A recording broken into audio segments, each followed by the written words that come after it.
క్రీస్తునందు ప్రియమైన సహోదరి సహోదరులకు యేసుక్రీస్తు నామములో శుభములు. దేవుని యొక్క మహాకృప మీకు కలుగునుగాక. మీ అందరికీ కూడా యేసుక్రీస్తు నామంలో పునరుత్థానపు దినపు శుభాకాంక్షలు తెలియజేస్తున్నాను.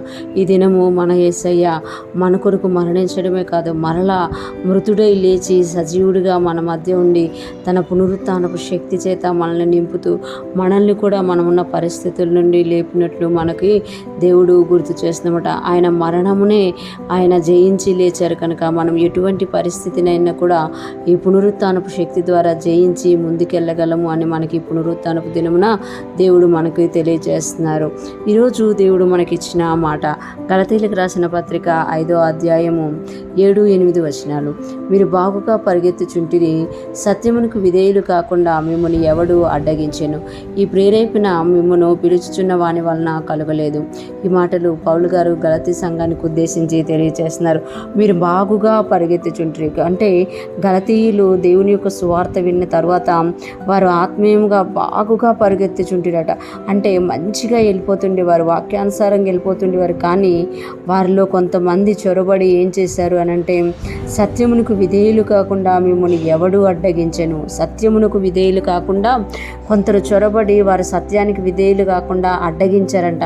అది పౌలు గ్రహించి ఇక్కడ అడుగుతున్నారు కదా ఈ ఉత్తరంలో, సత్యమునకు విధేయులు కాకుండా మిమ్మల్ని ఎవడు అడ్డగించెను?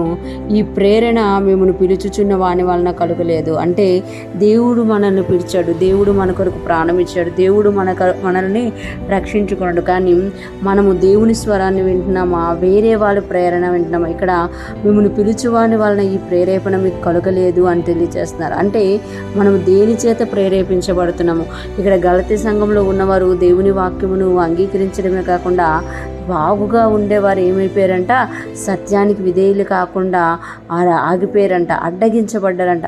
వాళ్ళ అడ్డగింపబడ్డానికి ఒక ప్రేరేపణ కారణమట. ఈ ప్రేరేపణ మిమ్మల్ని పిలుచువాని వలన కలుగలేదు. అంటే మీరు దేని చేతైతే ప్రేరేపించబడుతున్నారో అది మిమ్మల్ని పిలిచిన వాని వలన కలుగలేదు, జాగ్రత్త అని ఇక్కడ పౌలు గారు తెలియజేస్తున్నారు. ఈరోజు ఫ్రెష్ మన్నా వింటున్న ప్రతి ఒక్కరూ జ్ఞాపకం చేసుకోవాలి. మనం కూడా చాలాసార్లు అనేకమైన వాటి చేత ప్రేరేపించబడుతూ ఉంటాము. మనము ప్రేరేపించబడినది దేవుని నుండి ప్రేరేపించబడిందా, లేకపోతే ఈ లోక సంబంధమైన వాటి వలన మనం ప్రేరేపించబడుతున్నామా అనేది మనము గమనించుకోవాలి. ఈ లోక సంబంధమైన ప్రేరణలకు మనము తల ఒగ్గితే మనము సత్యమునకు అవిధేయులుగా అయిపోతామంట. బాగుగా పరిగెత్తుచున్న మనము అడ్డగింపబడతామంట. ఈరోజు దేవుడు తెలియజేస్తున్నారు కదా, మనము వాక్యానుసారంగా జీవిస్తూ సత్యానికి విధేయులమైతూ దేవుని యొక్క ప్రేరణను గుర్తించి గ్రహించి దాని ప్రకారం జీవించుదుముగాక. దేవుని కృప మనందరికీ తోడయుండి నడిపించునుగాక. మరొకసారి మీ అందరికీ కూడా యేసుక్రీస్తు నామంలో పునరుత్థానపు దినపు శుభాకాంక్షలు తెలియజేస్తున్నాను. ప్రైజ్ ది లార్డ్ అండి.